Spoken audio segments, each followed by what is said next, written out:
Para entonar nuestro himno nacional y dar inicio a la ceremonia conmemorativa del centenario de la Escuela Libre de Derecho, invitamos a todos los presentes a permanecer de pie.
Sean tan amables de ocupar sus lugares.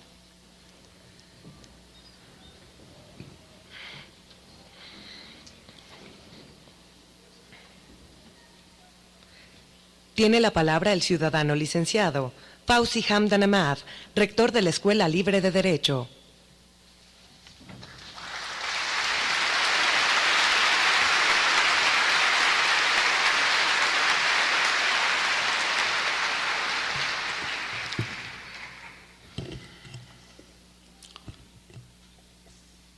Muy buenos días. Señor abogado don Felipe Calderón Hinojosa, presidente de la República. Señora abogada doña Margarita Zavala Gómez del Campo. Señor doctor don José Ángel Córdoba Villalobos, secretario de Educación Pública. Señor abogado don Miguel Alessio Robles, consejero jurídico del Ejecutivo Federal. Colegas, miembros de la Junta Directiva, maestros Francisco José Simón Conejos, Pascual Orozco Garibay, Luis Díaz Mirón Álvarez, José Ángel Villalobos Magaña y Mauricio Oropesa Estrada.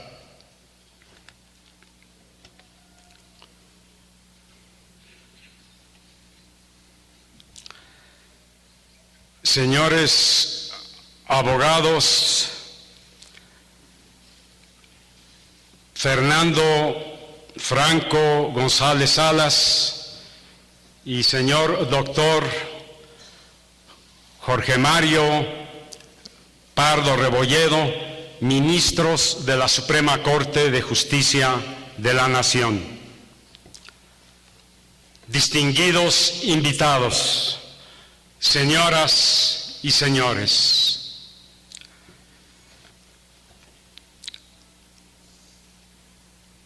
exrectores,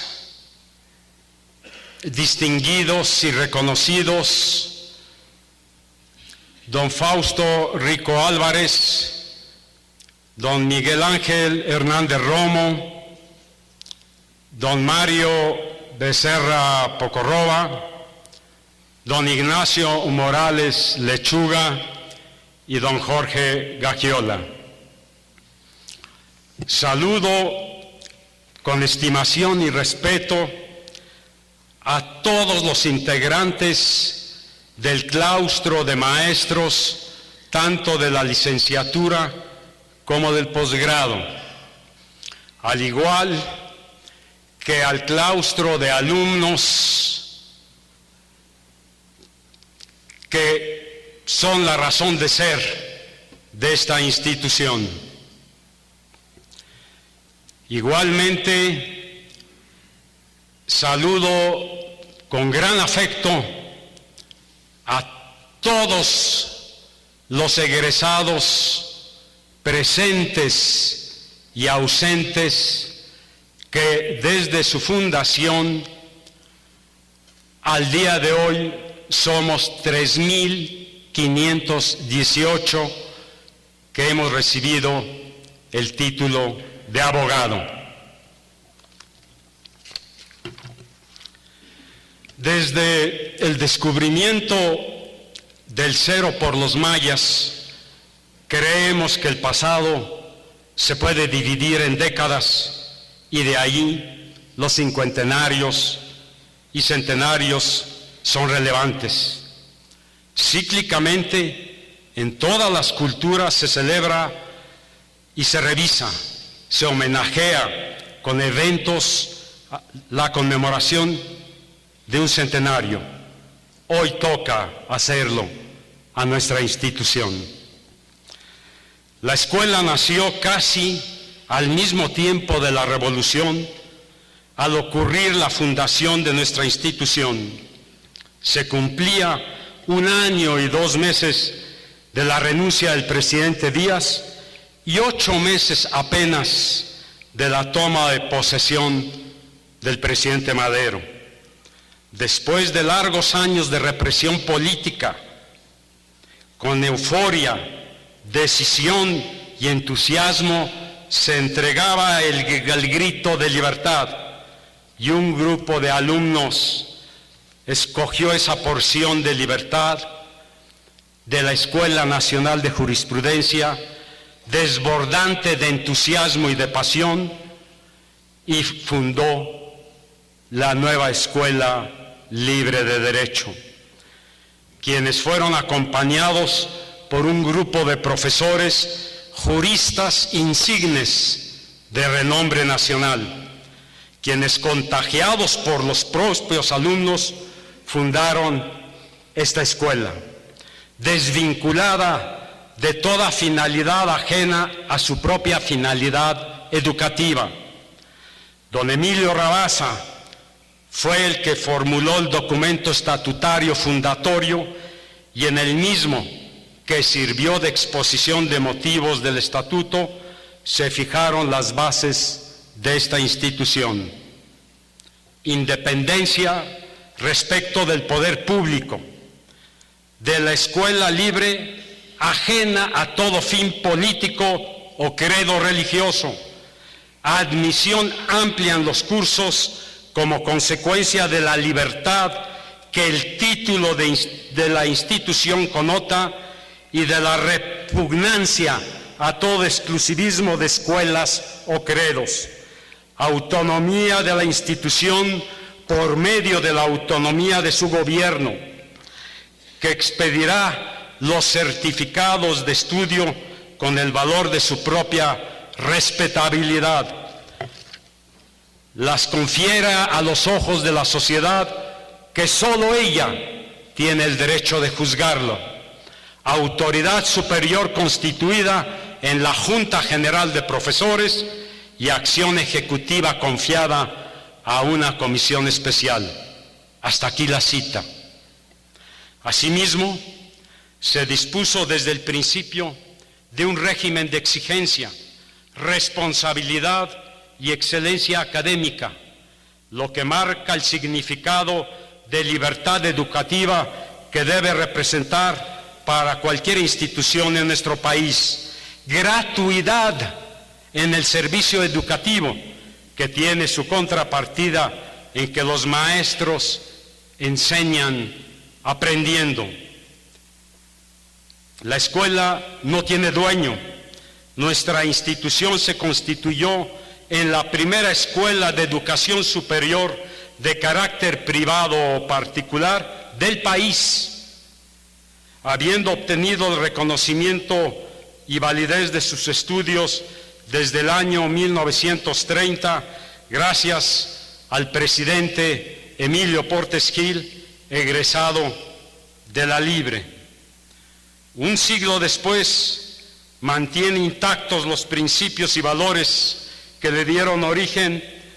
El proceso de cambio de nuestra escuela ha transitado ciertamente por momentos difíciles y tampoco exentos de dificultades, tal como ha ocurrido en la propia ciencia jurídica, que en el quehacer académico tuvo que abortar como Saturno, devorando a sus hijos para que pueda romper con el pasado a cuestas y a cambio del cambio. Este tránsito, este cambio empezó prácticamente desde su fundación. Sin embargo, los cambios más significativos han ocurrido en los últimos 25 años. Hoy tenemos un renovado y vanguardista plan de estudios, una biblioteca que reúne más de 135,000 libros y documentos, además de una colección de 773 publicaciones periódicas diferentes. Cuenta con un fondo reservado en el que se resguardan con temperatura especial cerca de 12,000 volúmenes de libros de los siglos XVI al siglo XIX. Además, cuenta con la más importante folletería de México del siglo XIX y principios del siglo XX. Estamos en el proceso de digitalización de la biblioteca. Contamos desde julio del 2010 con un renovado Centro de Investigación e Informática Jurídica, así como en el área de posgrado, que cuenta con 2 maestrías y diversas especialidades en tránsito a convertirse en maestrías y a arribar finalmente al anhelado doctorado. Dichos cambios han tenido como propósito principal fortalecer los objetivos de nuestra escuela desde su fundación, que ha sido transmitir a sus hijos el sentido de construir una vida basada en una misión que no es nada más el reconocimiento de nuestros fundadores, sino una refundación de sus principios y valores constituyentes que hacia el futuro más que nunca se hacen patentes, evidentes y necesarios, cuya misión reza: con honor, disciplina y excelencia académica, forjamos juristas consagrados a luchar por la justicia y la libertad. No es gratuito que la Libre sea una de las mejores escuelas de derecho. Sin embargo, la oportunidad de egresar de los cursos de la Libre no debería ser motivo de autocomplacencia, ni vanagloria, ni mucho menos de soberbia, sino de orgullo, callado y modesto ejemplo. Estamos en las condiciones más óptimas a 100 años para lograr el objetivo de esta escuela, que es la excelencia académica, que no significa desde luego perfección, pero sí un propósito de mejora dentro de los estándares de calidad. Nuestra meta es la formación de juristas, no solo de abogados, con los valores superiores del abogado que debe tener y que ineludiblemente alumnos, maestros y egresados debemos acatar, que es la actividad dirigida hacia el bien que enaltece y dignifica la profesión jurídica, que lucha y defiende por el orden, la seguridad, la paz, la vida, la libertad, el patrimonio, el bien común, en suma, la justicia. Desde que inició el año lectivo 2011-2012, empezamos a preparar todos los eventos y actividades en homenaje al centenario de nuestra escuela, la Libre, como amorosamente la llamamos. Está cargada hoy en día de una madurez histórica que es fruto del esfuerzo, no solo de los fundadores, sino de todas y cada una de las generaciones que nos han antecedido. En esta entrañable institución, comparándola con el proceso de maduración de un árbol, yo diría que la educación viene siendo la raíz del árbol, la cultura jurídica, la flor de ese árbol, y el fruto, la sabiduría. Entre todos estos eventos y festejos, en lo que concierne a la materia de publicaciones, además del libro del centenario, del libro Tiempo y Memoria y de 20 obras jurídicas, destaca una en particular. Teniendo ya la libre la categoría de un árbol maduro, nos hemos dado a la tarea de producir una obra magna, jurídica, enciclopédica, de todas las disciplinas del derecho público y el derecho privado, incluyendo sus ciencias auxiliares de sociología jurídica y economía política, y desde luego las fundamentales, historia y filosofía del derecho.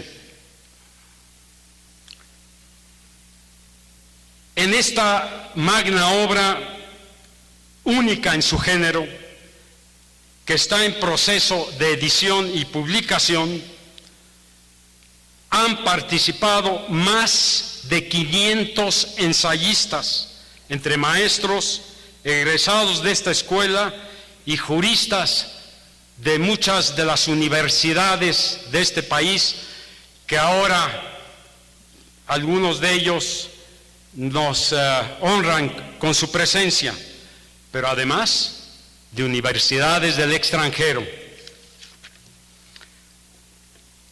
La obra en cuestión comprende 43 volúmenes, de los cuales 6 ya han sido publicados, y el resto quedará totalmente completada la obra a mediados de septiembre de este año. Esta obra es una forma, yo diría, la más auténtica de rendir tributo y un justo reconocimiento a los fundadores y a todas y a cada una de las generaciones que nos han antecedido. La justicia, que es el fin del derecho y del Estado, está hermosamente representada en una bella mujer que en una mano sostiene la balanza, que es el equilibrio del derecho, y en la otra espada simboliza la fuerza. El derecho sin la fuerza es una quimera, pero la fuerza sin el derecho es la violencia, la barbarie. Este símbolo de la justicia se vincula con otro emblema del abogado, que es el abanico de María Antonieta, reina de Francia, esposa de Luis XVI. Ella tuvo una legendaria relación con los abogados franceses. Cuando la reina María Antonieta salió de la prisión rumbo a la Plaza de la República, donde sería guillotinada, del último que se despidió fue de su abogado defensor, Román Cesés, a quien le dijo estas palabras: abogado, le agradezco que haya asumido una causa que sabíamos perdida. ¿Sabía usted que haberme defendido la acarrearía riesgos, peligros, molestias y amarguras? Sin embargo, lo hizo con lealtad y con valentía, pero sobre todo sin interés alguno, pues usted era conocedor de que todos mis bienes fueron incautados y ya no soy poseedora de nada.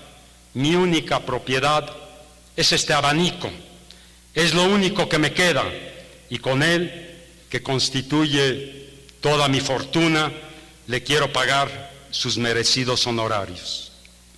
Este abanico se conserva con veneración hoy en día bajo un capelo de cristal en el recinto principal de la Barra de Abogados francés en París desde finales del siglo XVIII.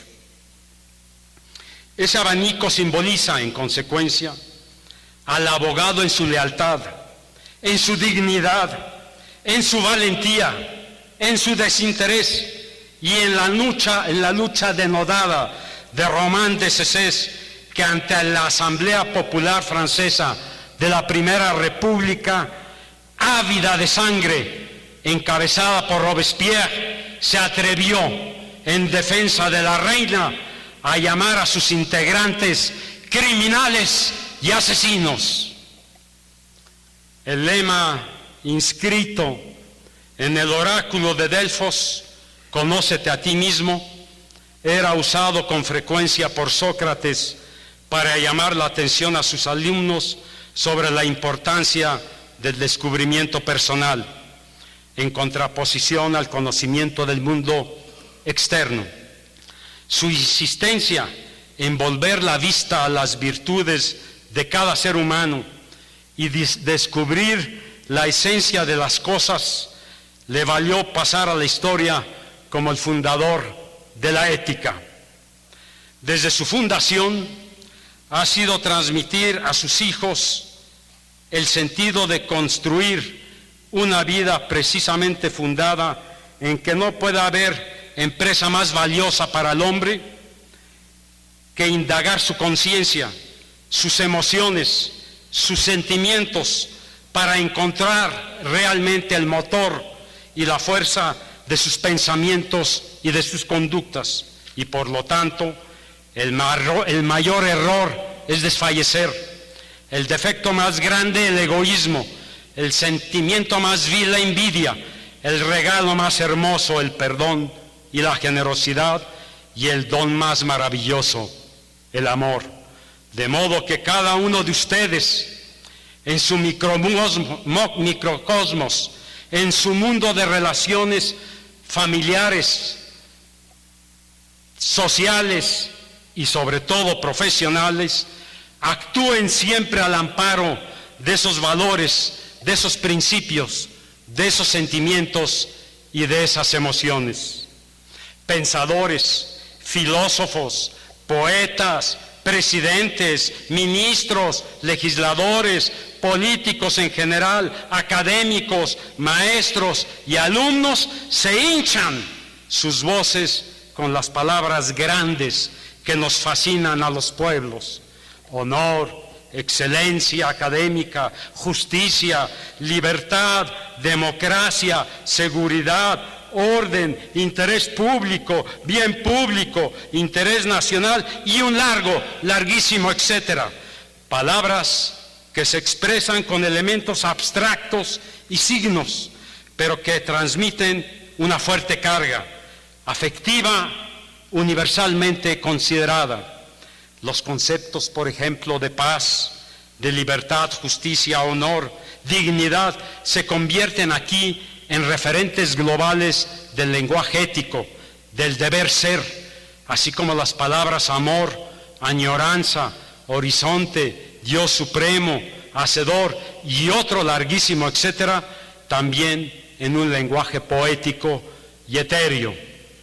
Son palabras grandes, pues todos los seres humanos pueden identificarse intuitivamente y tener una idea general de tales conceptos que difícilmente se pueden expresar o describir si no es usando metáforas, parábolas, anécdotas o ejemplos. Los seres humanos las aplicamos a esos grandes cajones semánticos, sus experiencias o sus propios ideales particulares, reduciéndolas de un enunciado general a uno más sencillo y asequible y menos rimbombante.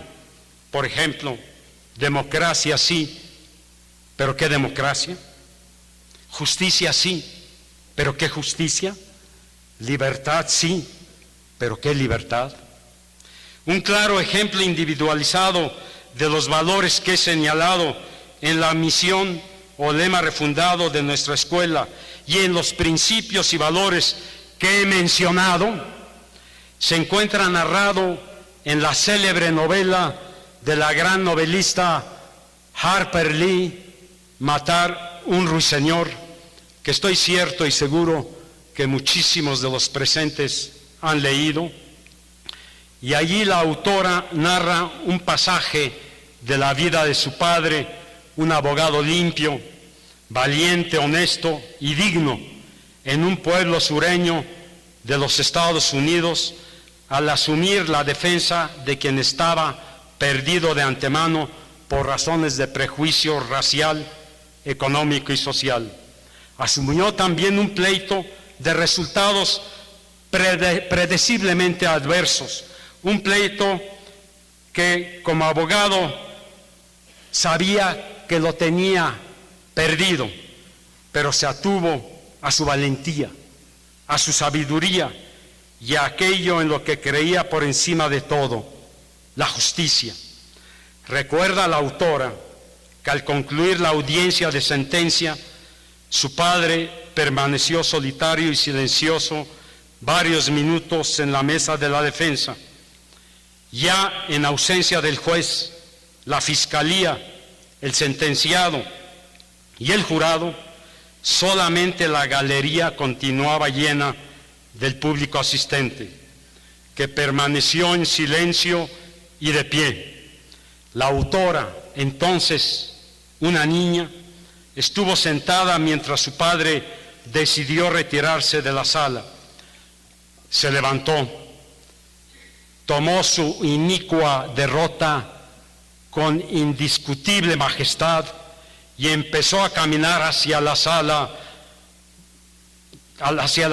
de la sala, y entonces una persona del público se acercó a la niña y le susurró de manera comedida y dulce: señorita, póngase de pie, que va a salir su ilustre padre. El público de pie empezó a aplaudir, reconociendo la gallardía y la valentía de ese abogado.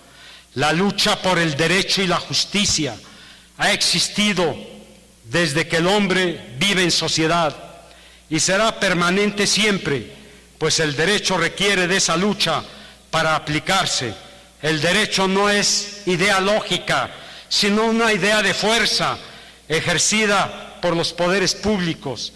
He ahí por qué las manifestaciones plásticas de la justicia, como ya lo decía, la representan en una mano con la balanza donde se pesa el derecho y en la otra sosteniendo la espada, pero la espada sin la balanza es la fuerza bruta, la violencia. La balanza sin el derecho y la fuerza es un derecho en su total y absoluta impotencia.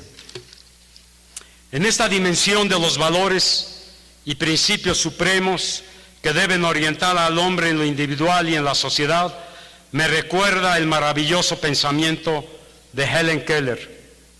No soy la única, pero aún así soy alguien. No puedo hacer todo, pero aún así puedo hacer algo.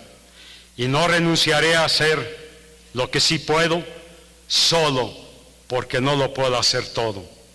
Por eso, y por mucho más, la Libre es única e irrepetible. Hoy, más que nunca, la Libre está más viva, más fuerte, más intensa, más unida. Y por ello mismo, la comunidad hermanada y fraterna de la Libre, aquí presente, renueva su compromiso de defender y luchar por los derechos humanos y su correlativo, aún más importante que los derechos, por los deberes humanos. Que viva la Libre por los siglos. Muchas gracias.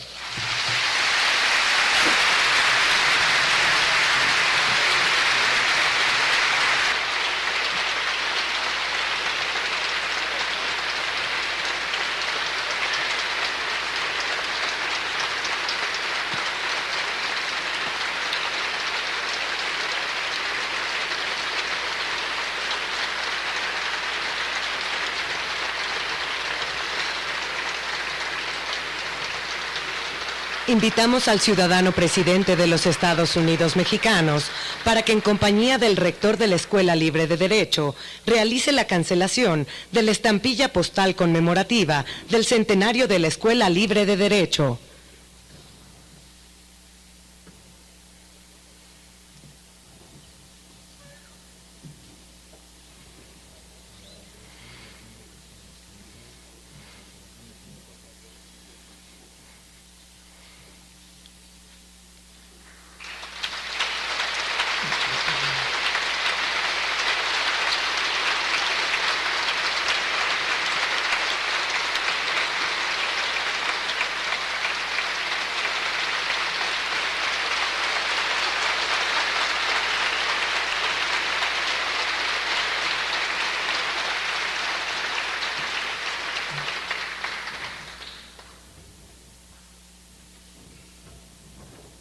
Escuchemos al ciudadano Felipe Calderón Hinojosa, presidente de los Estados Unidos mexicanos.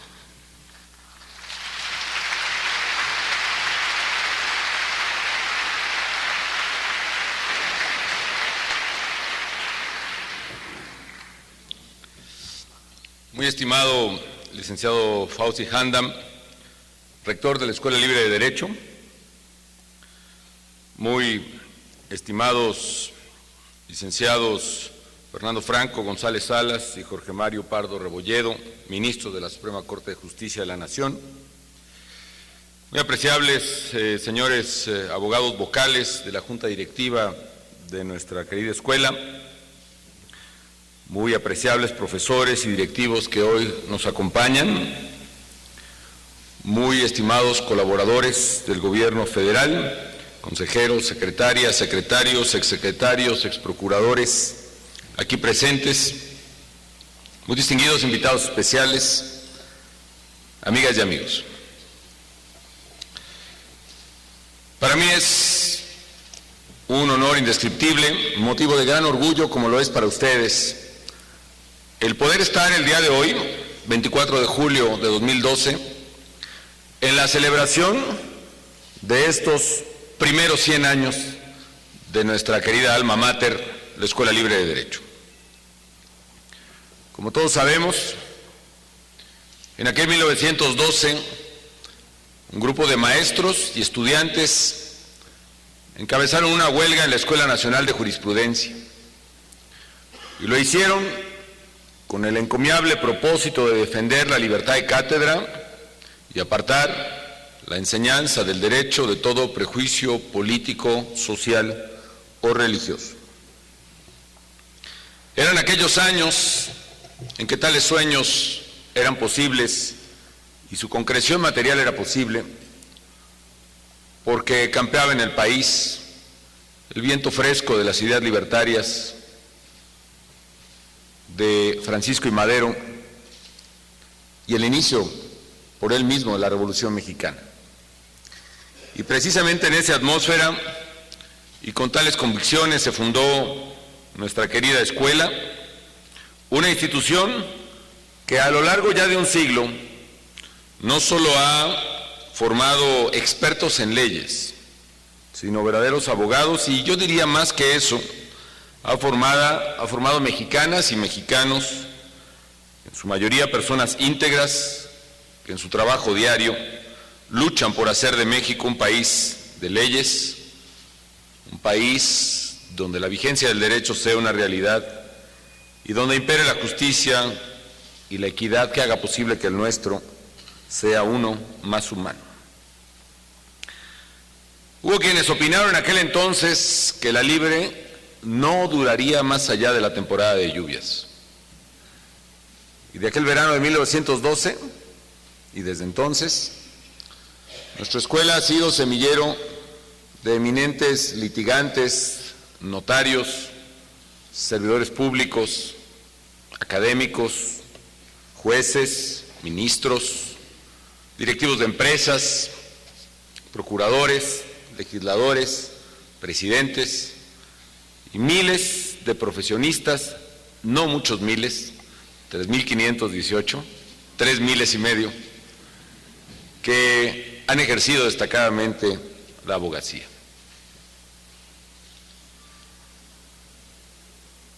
Personalmente tuve mi propio proceso de aprendizaje y entendimiento de lo que significaba una escuela libre. Yo debo confesar que no era mi vocación inicial en estar en esa magnífica institución. De hecho, incluso a diferencia de muchos compañeros, alumnos y exalumnos, aunque tuve un padre que estudió en la Libre, salió de ella por conflictos de carácter político de aquella época. Y entonces sí tenía yo un prejuicio, quizá adverso. Pero es mi caso el de una extraña circunstancia, porque como michoacano que soy, y a mucho orgullo, busqué ingresar primero a la Facultad de Derecho de la Universidad Nicolaita de San Nicolás de Hidalgo. Y en aquel fin de los años 70, los prejuicios y los dogmas ideológicos impedían no solo que se aceptara a ningún estudiante no proveniente de las propias preparatorias de la Universidad de San Nicolás, sino que entonces el dogma, un dogma marxista, autoritario, impedía que se estableciera otra universidad en el propio estado de Michoacán. De hecho, en su tiempo y casi 50 años antes, había sido cerrada arbitrariamente la propia escuela libre en Michoacán.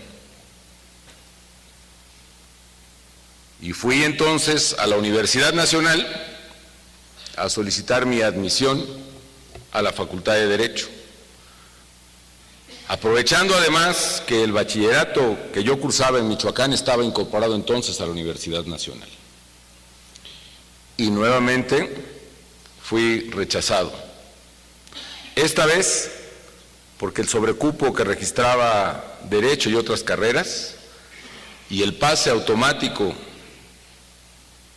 que tantos efectos, vamos a dejarlo así, ha causado en ciertas instituciones, hacía que tuvieran prevalencia los egresados de las preparatorias de la UNAM en el Distrito Federal sobre cualquier otro egresado de preparatorias en el país, cualquiera que fuese su promedio. Y aquí un caso raro, del cual no me siento, particularmente gustoso, ya no sé si orgulloso puede ser, de ser rechazado de 2 universidades públicas en el país. Y un día caminando con mi padre, él mismo, bajando del Metro Valderas, muy sutilmente me llevó por la calle de Arcos de Belén y me sugirió que entrara a la Libre, a la cual yo había decidido que no entraría. Y entré. Ya estaban cerrando las inscripciones entonces, aquí entre nos ya habían cerrado en días previos. Me presenté y busqué al secretario de la escuela entonces, que era la persona que estaba ahí, don Pedro Barrera. Hablé con él, le expliqué mi situación, le mostré mis certificados y mis calificaciones y me pidió que me reportara días después. Y días después, y le agradezco, fui finalmente aceptado en la escuela, en esto que en técnica jurídica se conoce como el clásico barrerazo.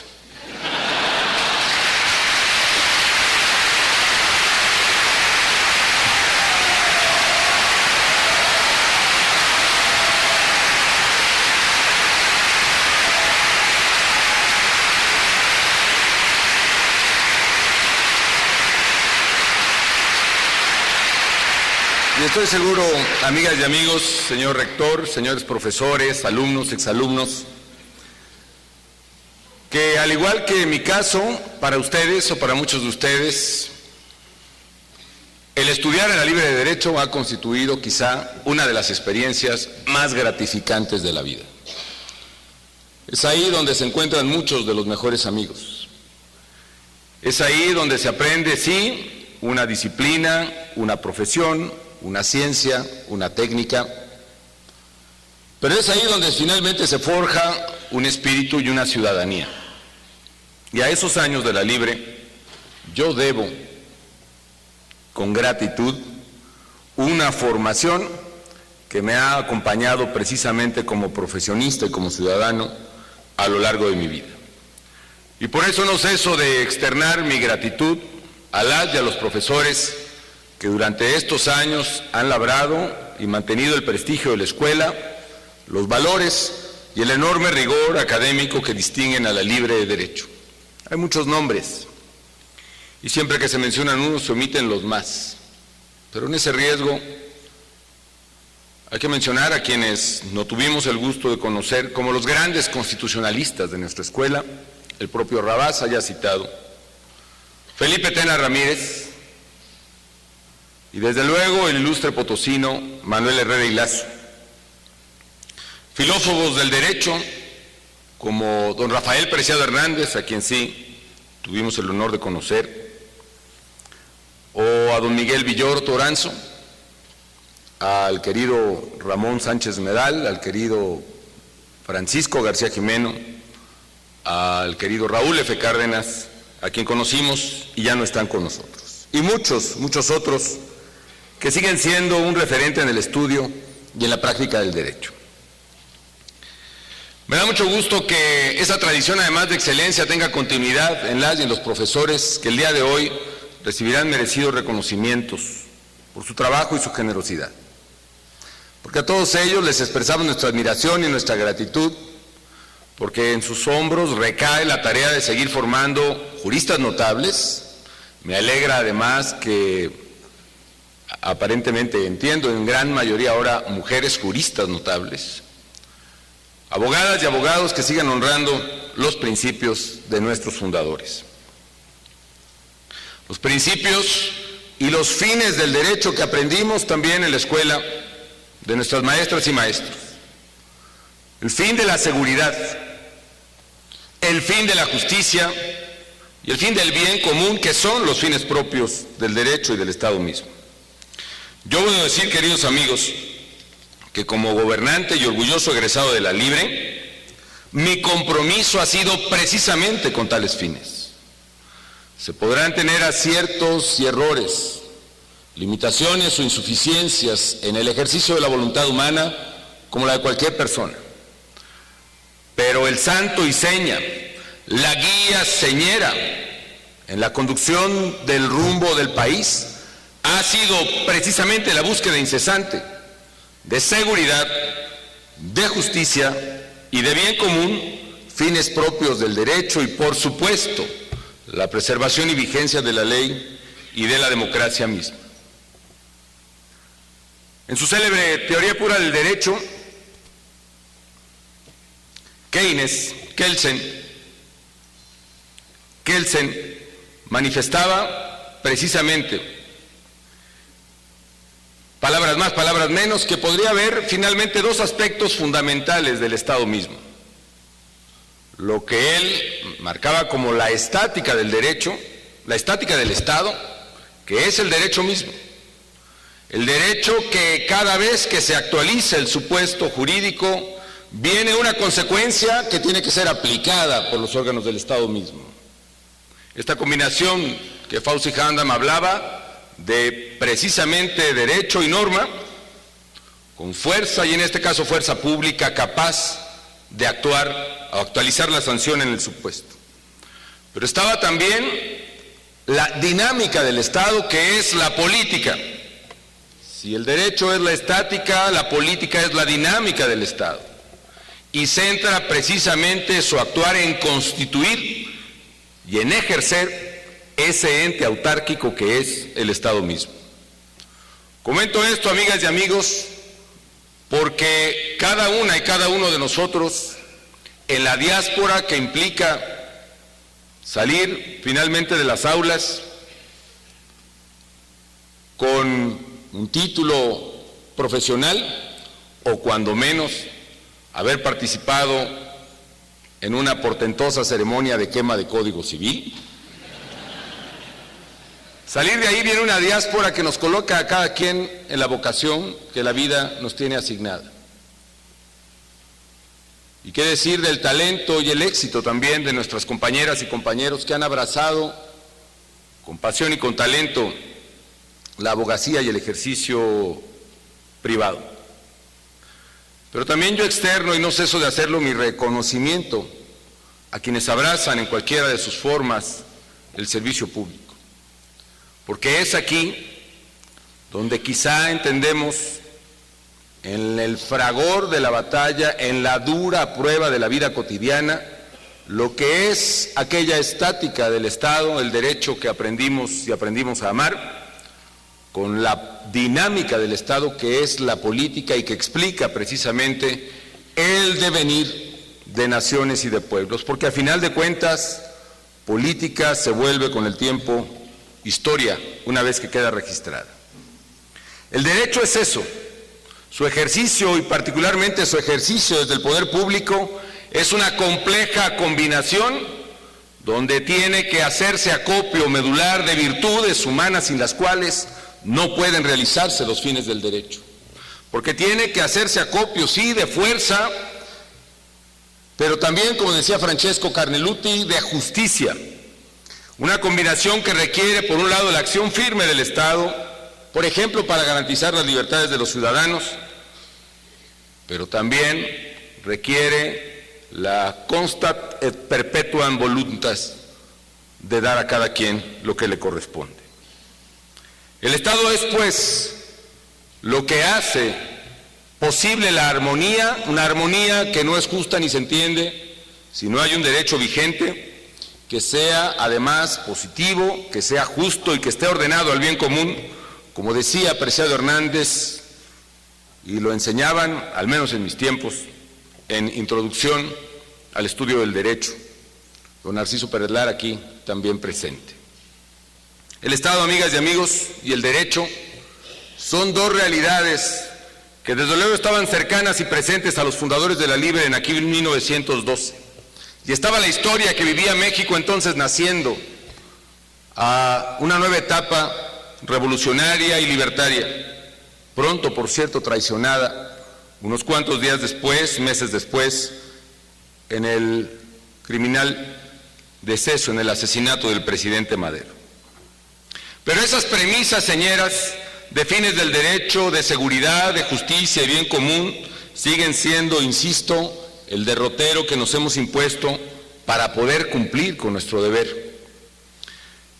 Por eso si de fines del derecho en la seguridad se trata, hemos cumplido con el deber de enfrentar a los criminales y de castigar a quien infringe la ley, y también de reformar los cuerpos policíacos en México en diversos órdenes de gobierno que, por desgracia, penetrados por una corrupción a veces tenue y a veces rampante, que tanto ha carcomido la esencia nacional, estaban ya en muchas partes del país incapaces de prodigar el servicio propio a los ciudadanos. Y si de fines del derecho de justicia se trata, en estos años también se ha actualizado como quizá nunca antes el entramado legal del país con reformas de gran calado, algunas impulsadas desde el Poder Ejecutivo, otras desde el propio Legislativo, otras inspiradas incluso en la experiencia del Poder Judicial, como fue y es todavía, porque aún pendiente está de ser aprobada la legislación nueva en materia de amparo. Pero ya lo está y está en su vacatio legis la trascendental reforma de justicia penal que permite precisamente, esperamos y deseamos, procesos mucho más justos, mucho más transparentes y donde la víctima tenga, especialmente ella, un papel protagónico. La mayor reforma en materia de derechos humanos que ha incorporado por primera vez en nuestro país y como parte de nuestra norma interna y del más alto rango, aquellos derechos humanos consagrados precisamente en legislaciones internacionales o en tratados que haya suscrito el país. Todo esto, amigas y amigos, la reforma en materia de justicia penal, la reforma en materia de derechos humanos, la reforma ya constitucional en materia de amparo, constituyen quizá el inicio, y así lo digo, inicio literal de una nueva época. Y de hecho, estos nuevos paradigmas han motivado el inicio de la 10ª época en el Seminario Judicial de la Federación. Ya ha dado pie a un cambio de raíz en las labores jurisdiccionales y en la forma en que se impartirá la justicia en nuestro país. Como consecuencia de estos cambios de gran fondo, Los estudiantes y los profesionales del derecho deberemos prepararnos para un nuevo sistema de justicia penal adversarial, con juicios orales y públicos, donde la víctima tiene que tener ese rol de visibilidad y de justicia, sin la cual no puede entenderse, insisto, nunca el derecho. No puede quedar atrapada la justicia por la formalidad, sino liberada por ella. Esa es la esencia de la norma jurídica. Y también deberá prepararse esta nueva generación de abogados para aplicar nuevas disposiciones e instrumentos legales orientados a una amplísima protección de los derechos humanos, ordenamientos que no han tenido precedente en México y que requerirán el compromiso y la conciencia de todos. Muy estimado rector, estimados profesores, estimados alumnos, estimados colegas, amigos de la Escuela Libre de Derecho, pienso que la labor de todo ciudadano, la mayor, más allá de la profesión que hayamos abrazado, es la de construir un México mejor.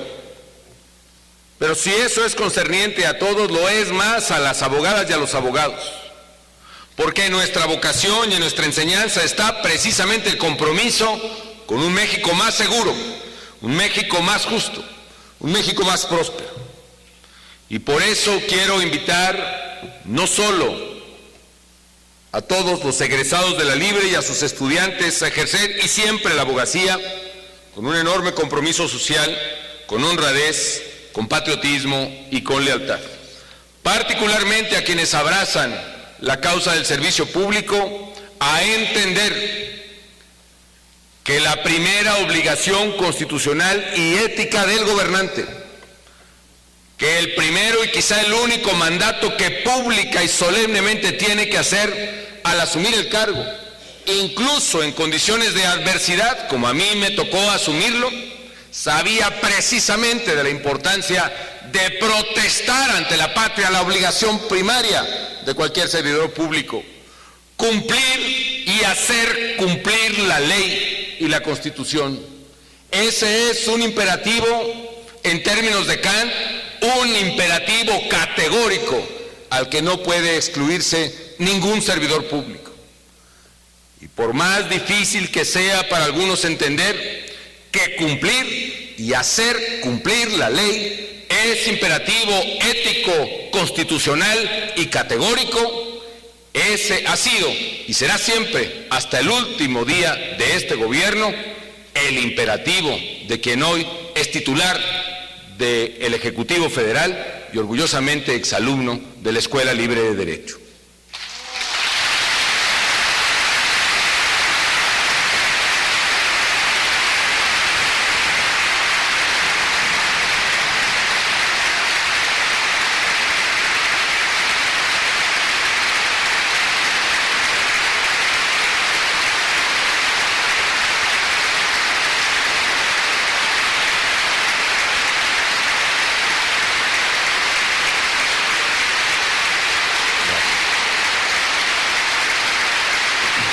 Gracias.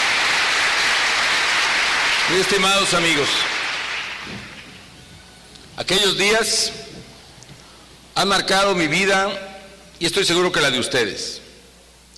Creo que pasamos varias décadas, como solía decirse, hablando la mitad del tiempo de los exámenes pasados y la otra mitad de los exámenes por venir. Esa dinámica que seguramente acompaña a la vida del exalumno de la Libre, pues unas 2 o 3 décadas después de su egreso.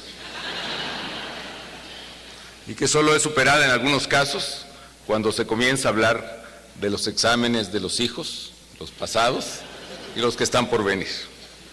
Bien decía Couture que traten de considerar siempre la abogacía de tal manera que el día que su hijo les pida consejos sobre su destino, consideren un honor para ustedes proponerle que se haga abogado. Por mi parte, siempre me sentiré orgulloso de ser un egresado de la Libre de Derecho. Un alumno inquieto, ¿cierto?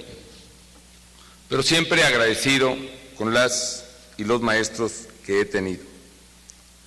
Siempre agradecido con ustedes y con los mexicanos, además, por haberme concedido el honor más alto que cualquier ciudadano pueda recibir, que es el de servir a la nación desde un cargo público. Y si este servicio se da precisamente desde la propia presidencia, es el mayor honor.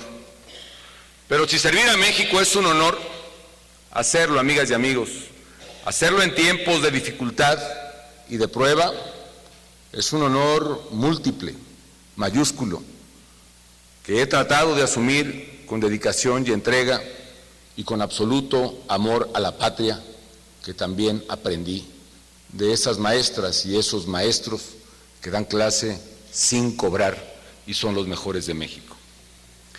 Yo estoy seguro que con el carácter, la determinación y la voluntad que se adquiere en las aulas de la Libre, todas y todos sus egresados seguirán aspirando a ser mejores cada día. Así que, con nuestras palabras, pero también con nuestro ejemplo, el de todos, invitemos a quien cruza por primera vez la puerta de la escuela a que viva en congruencia los valores que ahí aprenderá a raudales y que mantenga el prestigio de nuestra escuela a través de un espíritu de lucha por la libertad y por la justicia y por la seguridad y por la democracia y por el bien común. Van 100 años, amigas y amigos, de aportaciones de la Escuela Libre de Derecho. Que sean 100 años más en los cuales el orden y la disciplina de la escuela queden confiados al honor de los alumnos. Y diría aún más, que en la patria el orden público y la vigencia plena del Estado de Derecho al que aspiramos quede confiados al honor de los exalumnos de la Escuela Libre de Derecho. Enhorabuena y 100 años más, muchos más para la Libre. Gracias.